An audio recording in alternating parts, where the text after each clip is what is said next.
So now that Tesla has officially launched the new Model Y in the US, the question everyone is asking, why the hell is this thing $60,000 and is it worth it? First things first, Tesla is going with the same strategy as Cybertruck, a limited edition version for the initial launch at a higher than normal price.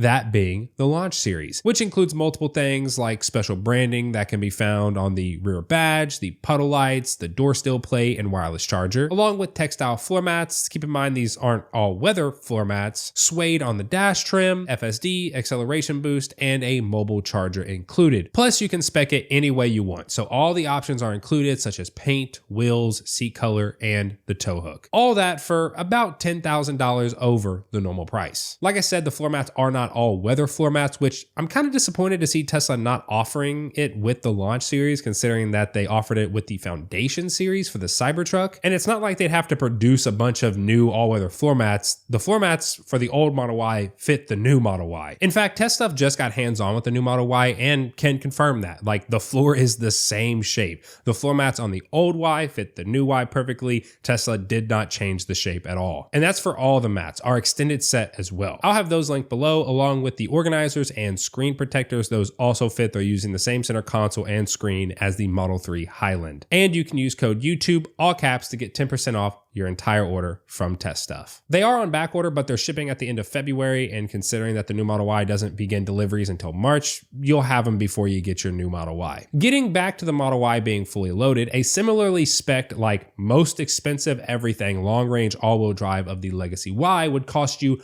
roughly $4,000 more. You're looking at around $64,000 versus $60,000. So assuming you were going to buy an all-wheel drive long-range and max it out, like most expensive paint, wheels, white seats, FSD, and plan to buy acceleration boost after the fact, I mean everything, then you've probably already put your order in. You're getting the refresh at a cheaper price versus Legacy. That's a no-brainer. However, most people I know, including myself, were not planning to order a fully optioned long-range all-wheel drive new Model Y. So what do you do? Well, this is where the water gets a little murky, if you will, because we don't know how long the launch series is going to be around and when the non-launch series is going to get introduced. If Cybertruck is anything to go off of, it could be upwards of almost a year. The launch series is very obviously a strategy to get the excited and enthusiastic customers, and enthusiasts, if you will, who are willing to spend more to buy immediately at a higher price. However, with that being said, I don't think we'll have to wait a year simply just because of what type of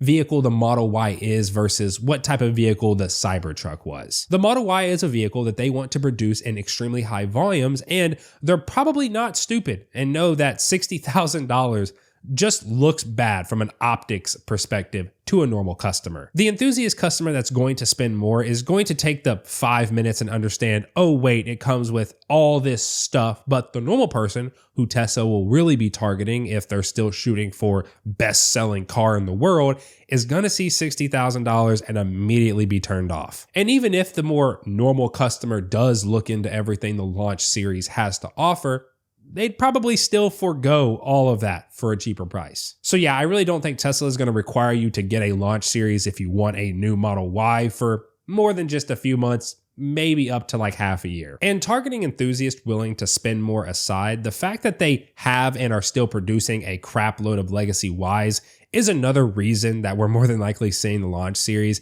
It's just to bridge the gap until they've fully switched over to new Model Y production. No one would be buying a Legacy Y if they could get the new one for the same price or within throwing distance. Though I could totally see them doing what they did in Asia and offering another launch series version like the long range rear wheel drive just to get the price down a little bit more if sales, or I guess pre-orders, aren't really going as they expected or what they hoped for. Speaking of other trims though, I don't think we'll see a launch series performance model simply because it just wouldn't really make sense. An extra 10 grand for, well, you wouldn't be getting acceleration boost because the performance doesn't really do that. You wouldn't be able to choose a higher priced, more premium wheels because there's only ever been one option for performance Ys and 3s when it comes to the wheels. I just don't really think it would make sense. And let's be honest here, FSD is kind of just a made up number. Same thing with acceleration boost. They're just software. And I'm not hating on FSD. If you go and you watch my most recent FSD videos, you'll see that I actually thoroughly enjoy it and would gladly give Tesla the $8,000 if they just allowed for permanent transfer or introduced some sort of like account access key where if you had multiple Teslas, whoever turned it on first, or maybe you designate it to a certain car within your account would be able to use it, something like that. But until then, I'm still recommending and still myself subscribing to full self-driving for $100 a month and saving the $8,000. Rambling aside, if you were not planning to buy a fully spec'd long-range all-wheel drive, I personally think waiting is a smart thing to do and is what I'm doing. It's not like these launch series are anything special or are going to command a higher resale price. Foundation series don't, and in fact, Tesla had to offer free supercharging last month in January just to push the final few off the lot because no one wanted to spend the extra $20,000. You're still getting all the new core features, like, for example, the newly, not really announced, but kind of discovered deceleration mode, which is essentially adjustable region returning as a setting. You're going to be saving about $10,000 for the long-range all-wheel drive and upwards of $15,000 if you were eyeing a long-range rear-wheel drive. And if what you really want is the performance trim, you'll probably still save a few thousand, as we'll more than likely see it slotted in around that $55,000 price point. I'm really not trying to sound like a launch series hater. Like I said, if you were planning to buy a fully optioned long-range all-wheel drive anyway, then yeah, it's a great deal. Or if you were looking at a long-range rear-wheel drive, but teetering on maybe upgrading to an all-wheel drive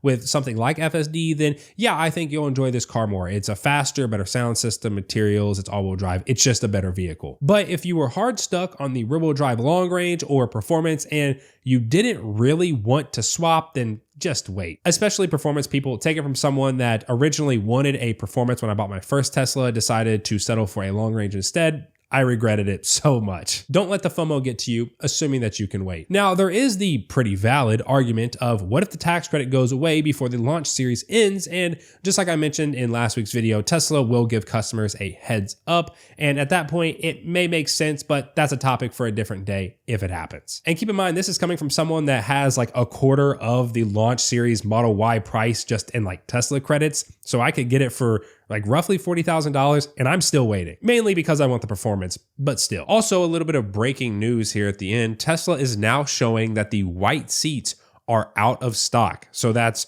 $1,000 in value you're losing out on. And if they're doing out of stock options now, what's next? My prediction would be something like Quicksilver or Ultra Red. Those have got to be super popular. But yeah, hopefully this helps in your decision making. If it helps even more, every Cybertruck owner that I know personally that waited for the non-foundation series is very glad they waited and saved the $20,000. Now, if you're curious about the new Model 3 versus the new Model Y or the old Model Y versus the new Model Y, I'll have those videos on screen here. If you are new around here and want to see more Tesla related stuff in your YouTube feed, especially new Model Y stuff, we're just going to be continuing coverage all the way up until I eventually am able to order a performance one and then hopefully take delivery fairly quickly.